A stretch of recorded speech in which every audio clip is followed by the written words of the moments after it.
안녕하셨습니까? 함께 깨우치고 함께 성장하는 원더풀 인생 후반년의 파파홍입니다.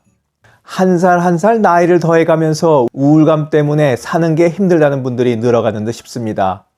뭐랄까, 우울감이 인생을 갉아먹는다는 표현이 지나치지 않을 정도로 악영향이 강력해서 그대로 방치한다면 산송장처럼 살아갈 수도 있습니다.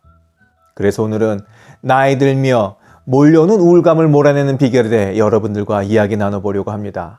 자, 본격적인 이야기 지금 시작합니다.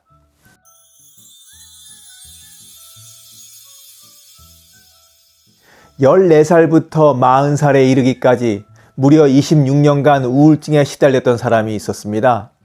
그는 우울증의 그림자에서 벗어나기 위해 수많은 상담과 인지치료, 약물치료, 운동요법을 통해서 드디어 40이 되어서야 우울증에서 탈출할 수 있었다고 합니다.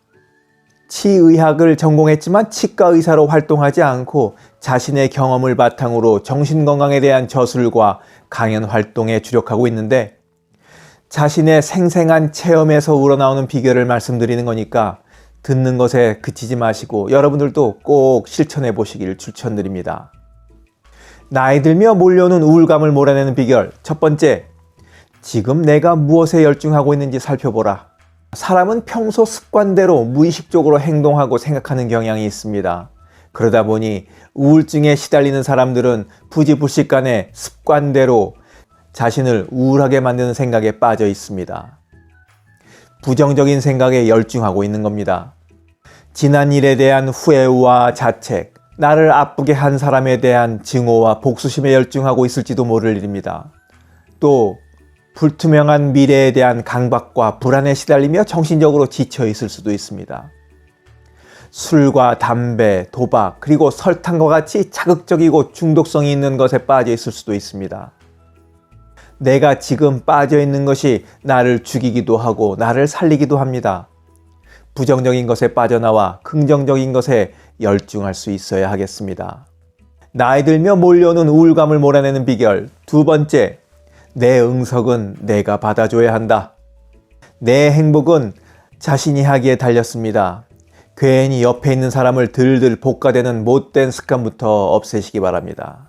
은퇴한 남편이 집에 들어앉아 잔소리하고 집안일 참견하며 화를 내는 것이 아내들에게는 엄청 스트레스라고 하죠. 사실 이게 아이들이 괜히 심통을 부리면서 응석을 부리는 것처럼 남편들도 이렇게 응석을 부리는 거라고 할 수 있습니다. 은퇴한 남편뿐만 아니라 엄마들도 아들, 딸, 며느리를 보면 응석을 부리는 경우가 많습니다.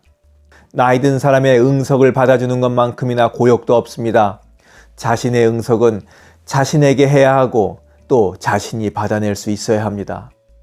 나이 들며 몰려오는 우울감을 몰아내는 비결, 세 번째, 행복한 하루를 예약하라.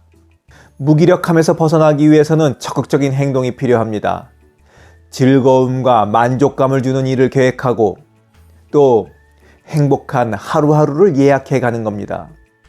어제 예약한 오늘의 즐거움과 행복이 있고 오늘 예약한 내일의 기쁨과 충만함이 있을 때 우리는 우울감에서 차츰차츰 벗어날 수 있습니다. 행복한 하루를 예약할 수 있는 방법으로는 여러 가지가 있겠지만 그중 제일 먼저 하실 것은 운동하기와 행복 일기 쓰기, 잠들기 전에 짧은 감사 기도로 행복의 마법 걸기를 추천드립니다. 그날 있었던 감사한 거 3개에서 5개만 한번 고맙다 하면서 되뇌어 보시기 바랍니다. 나이 들며 몰려오는 우울감을 몰아내는 비결, 네 번째, 변화를 인정하고 새로운 정체성을 찾아라. 아직도 한창인데 회사에서 퇴물 취급당해 쫓겨나고 집안에서조차 부모로서 배우자로서 권력을 내려놓아야 할 처지에 놓인 것이 우리를 우울하게 만듭니다. 누구보다 열심히 살아온 노력과 인정받아 마땅한 실력이 있음에도 자리를 내놓아야 하니 섭섭한 마음을 넘어 분노가 치밀어 오르기까지 합니다. 하지만 변화를 받아들여야 합니다. 어쩌겠습니까?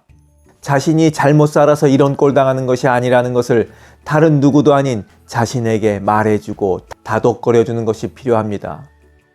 그 변화에 분노로 맞서지 말고 새로운 역할을 찾아 새로운 적재성을 세우면 됩니다.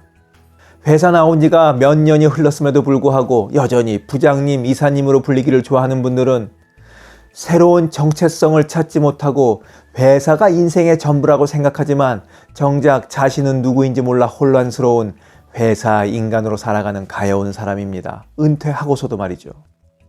그리고 자식들이 다 성장했다면 누구누구 엄마에서 다시 자신의 이름을 되찾아야 합니다.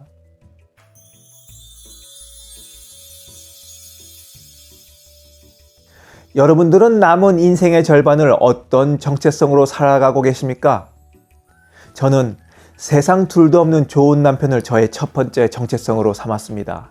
그만큼 저를 분발시키고 행복감을 주는 것은 없더라고요. 영상을 보신 모든 분들이 행복감을 주는 정체성을 찾아 우울감이 비집고 들어올 틈이 없이 평안하게 살아가시길 바라면서 오늘 이야기 마치도록 하겠습니다. 원더풀 인생 후반전에 멋지게 나이 먹기는 계속됩니다. 감사합니다. 자랑질, 지적질, 아는 채, 있는 채 하는 사람들에게 지치셨죠? 상대방의 얘기 경청하고 익은 벼처럼 겸손한 사람들이 모인 곳이 있습니다. 바로 네이버 카페 실버들의 전성시대입니다. 너무 가깝지도 너무 멀지도 않은 친구가 필요하다면 네이버 카페 실버들의 전성시대로 오시면 됩니다. 아래 댓글란 맨 위에 초대글을 올려놓을 테니까 클릭하고 들어오시면 아주 간단하게 회원가입이 됩니다. 아참, 냉소적이고 비아냥거리고 자기주장 강하고 남 얘기에 이죽거리는 분은 죄송하지만 절대 사양합니다.